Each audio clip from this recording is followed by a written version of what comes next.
প্রকার ব্যক্তিকে কুরবানির গোশত দিলে সোয়াবের পরিবর্তে আর গুনাহ হবে। নবীজি সাল্লাল্লাহু আলাইহি ওয়াসাল্লাম কঠোরভাবে নিষেধ করেছেন এই দুই ব্যক্তিকে কুরবানির গোশত দেওয়ার জন্য, অথচ আমরা এদেরকে দিতে খুব বেশি আনন্দ ফিল করি এবং সোয়াব মনে করে তাদেরকে দেই।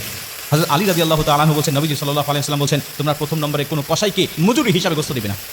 কসাইকে মজুরি হিসাবে গোশত দিলে আপনার সোয়াব তো হবেই না এবং গুনাহ হবে এবং কুরবানি বাতিল হয়ে যাওয়ার সম্ভাবনা আছে।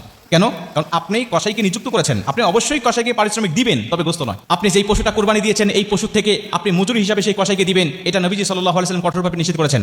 আপনি কসাইকে নিযুক্ত করার পূর্বে তার সাথে আপনাকে চুক্তি করতে হবে, আপনি অবশ্যই তাকে পারিশ্রমিক দিবেন, তাকে ঠকাবেন না, কোনোভাবেই নয়। এবং নবীজি তো মজুরিদেরকে বলেছেন যে তার গায়ের ঘাম শুকিয়ে যাওয়ার আগে তার পাওনাটাকে বুঝিয়ে দাও।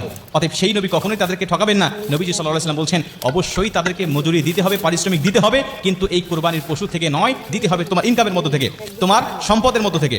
এরপরে আপনি তাকে উপযুক্ত পারিশ্রমিকটা বুঝিয়ে দেওয়ার পরে আপনি অন্য 10 জনকে যে পরিমাণ গোশত দেন বা যে নিয়তে আপনি গোশত দেন, আপনি তাকে ঠিক সেইভাবেই আপনি তাকে কিছু দিয়ে দেন পারিশ্রমিক দেওয়ার পরে। কিন্তু আপনি গোশতকে পারিশ্রমিক হিসাবে দিয়ে দিলেন বা ওই আপনি মূল্য কম দিলেন যে আমি তো তাকে কিছু গোশত দিবই, অতএব মূল্য কম দিচ্ছি, তাহলে আপনার সওয়াব হবে না।